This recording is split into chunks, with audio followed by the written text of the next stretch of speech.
What's that Taylor gang life like? It's fun. We just got off the tour with Fall Out Boy. That was crazy. You know what I mean? Being able to open up for them and get to watch their set after. And I never been to like a rock concert, so it was different for me, but it was also cool. That's a whole new world. Yeah, like a totally different totally audience. different world. And then the genre is like, from like 10 years old to 65. So you got a lot of people in between that age group there. You ever wonder why rock gets that kind of love and hip hop has this ageism thing happening where it's like the closer you get to 40, they try to push you out the door? Well, I think that with hip hop, like us as kids, we heard it. Nobody really like put us onto it. I feel like in the rock world, like the families and everything been going to concerts for years. They got old pictures and old photos of the rock group or whatever, so their kids get into the same thing. So I think in hip hop it should be more of us, putting the youth onto things, a lot more, so that sticks with them.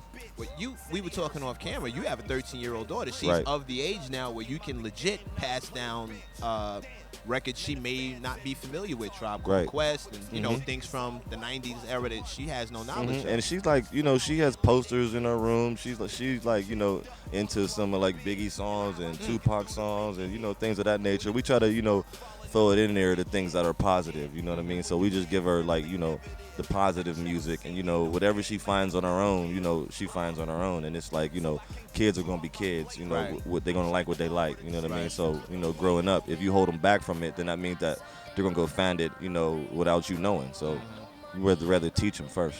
So we raising them right in the Woods household. Of course. In the Chevy household. got They to. getting all You that, got to. getting all that good Yeah, stuff. There's I mean, some Biggie, some Pac. Yeah. I mean, my mom raised 3 boys. You know what I mean? So the family thing is instilled in me. So I really make sure that I pay attention to that. And her being a girl is it's an extra eye.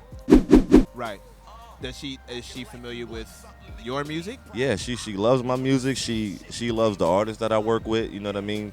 She talks to me about who I'm working with. You know what I mean? She listens to the song. She tells me what she doesn't like.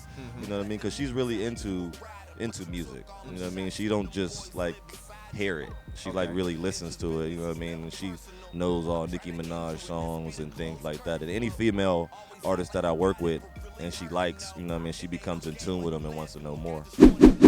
The whole Meek Mill Drake thing. It's back and forth. Everybody's picking a side. The street dudes don't want to, count Meek out. Right. Everybody else pretty much feels like Meek took a loss. Right. Where do you stand on it? I think I'm gonna just tell you straight up. Drake won. Meek took a L. Right. But in the same voice, Jay-Z took a L. Word? Explain that. Because nobody like when you talk about that battle, it has nothing to do with the takeover song. Like they don't really, you know what I'm saying? It's always about ether. Right. It's how Nas ethered them. You know what I'm saying? It's Right. That's how the it goes. expression now. That's the verb now. So it's like, and Nas, he did great things after that. Right. You know what I'm saying? He's still got a career now to this day. You know what I'm saying? It didn't phase him. You know what I mean? He's still working. He's still doing what he's been doing. You know what I mean? So that's the same thing for Meek. You know what I'm saying? You take losses. You know what I'm saying? His just happened to be in rapping. You know what I'm saying? Right. So, you take it, you move on. It's not going to make you a bad person, and it can make you a better person. You know what I mean?